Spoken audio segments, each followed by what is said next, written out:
Defining crime in medieval England.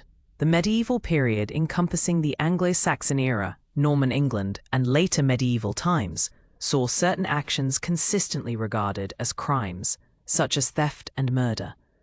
A crime was fundamentally an activity that broke a law, with laws being established by those who governed the country.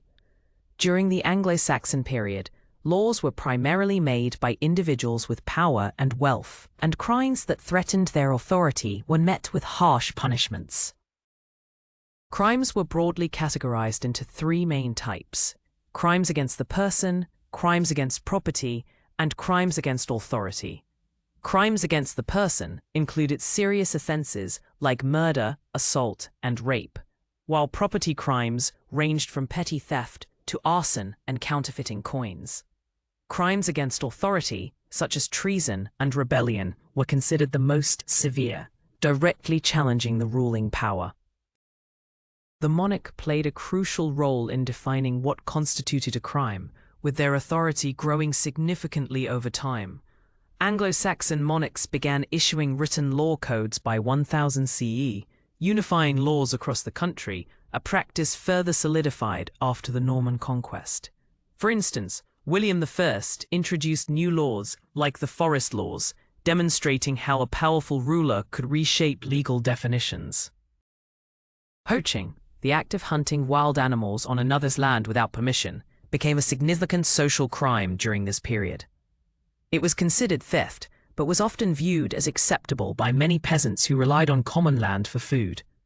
The dramatic increase in poaching after the Norman Forest Laws, which restricted access to traditional common lands, forced many to choose between breaking the law and starvation. Norman era, new crimes and laws. Following the Norman Conquest in 1066, William I sought to solidify his royal authority across England, introducing new crimes to achieve this. These additions included rebellion, which was punished with unprecedented severity, and offences covered by the new Forest Laws and the murdrum fine. This strategic legal expansion aimed to suppress Anglo-Saxon resistance and establish Norman dominance. William I's Forest Laws designated approximately 30% of England as royal forest, reserved primarily for royal and Norman noble hunting. This vast land appropriation led to the eviction of village communities and farmers, causing widespread resentment among the Anglo-Saxon population. Within these royal forests, it became illegal to graze animals, kill wild animals, or take wood without a license, with punishments often including blinding or castration for severe offences. Rebellions against Norman rule, such as the large uprisings in York and East Anglia, were met with extreme brutality by William I. While betraying a local lord or inciting rebellion had been crimes in Anglo-Saxon times, William I escalated the punishments significantly, often ordering the death penalty for rebels. His scorched earth policy in areas like the Harrying of the North led to the starvation of an estimated 100,000 people, demonstrating his ruthless assertion of power. The murdrum fine was a new law designed to protect Normans and assert William I's authority. If an Anglo-Saxon murdered a Norman and the culprit was not apprehended, a large sum of money had to be paid by the entire local hundred where the body was discovered. This law effectively made the murder of a Norman a more serious crime than that of an Anglo-Saxon, highlighting the legal discrimination and power imbalance of the time. Anglo-Saxon law enforcement. During the Anglo-Saxon period, there was no official police force, meaning the responsibility for preventing crime and apprehending criminals largely fell upon the community itself. Most people lived in small, tight-knit villages or hamlets, where everyone knew each other, fostering a strong sense of collective duty and mutual accountability. This communal approach contributed to a relatively low crime rate. The Anglo-Saxon system of tithings was a cornerstone of local law enforcement. Shires were divided into hundreds, and each hundred into 10-person tithings, where all members were mutually responsible for each other's conduct. If one member was accused of a crime, the others ensured their appearance in court, or the tithing itself would face a fine. A shire reeve, a local official appointed by the community, was responsible for bringing criminals to court and ensuring punishments were carried out. The hue and cry was an immediate and widespread method of alerting the community to a crime. When a victim or witness raised a hue and cry by shouting, everyone who heard it was expected to join the chase and help apprehend the suspected criminal. This system relied heavily on community participation and was often effective in small, isolated settlements where strangers were easily identified. Anglo-Saxon justice relied on various courts, with different levels handling different crimes. Royal courts dealt with the most serious offences, shire courts handled lesser crimes, and hundred courts addressed petty crimes. Court hearings were public affairs, and justice often involved oaths, where the accused could swear their innocence before God, supported by oath helpers. If a jury could not decide guilt, the accused might face a trial by ordeal, where the outcome was seen as God's judgment. Norman and later medieval law enforcement. After 1066, the Normans largely maintained the Anglo-Saxon system of law enforcement, including tithings, the hue and cry, and the court system. However, they also introduced significant changes that began a shift towards greater governmental responsibility for law enforcement. This blend of continuity and change shaped the evolving justice system. One notable Norman innovation was trial by combat, reflecting the more military nature of their society. In this method, two disputing parties would fight, often until one was killed or surrendered, with the outcome seen as divine judgment. Additionally, foresters were introduced to police the royal forests, enforcing the strict forest laws. These officials were often feared due to their harsh treatment of suspects, highlighting the new, more centralized control over land and resources. As towns grew in the 13th and 14th centuries, crime rates increased, prompting greater involvement from authorities. While communities still played a role, new official positions emerged. Parish constables, nominated by the community, became responsible for leading the chase after a hue and cry and maintaining peace. These were unpaid positions, held for a year, demonstrating a civic duty. The later medieval period also saw the expansion of government-appointed officials.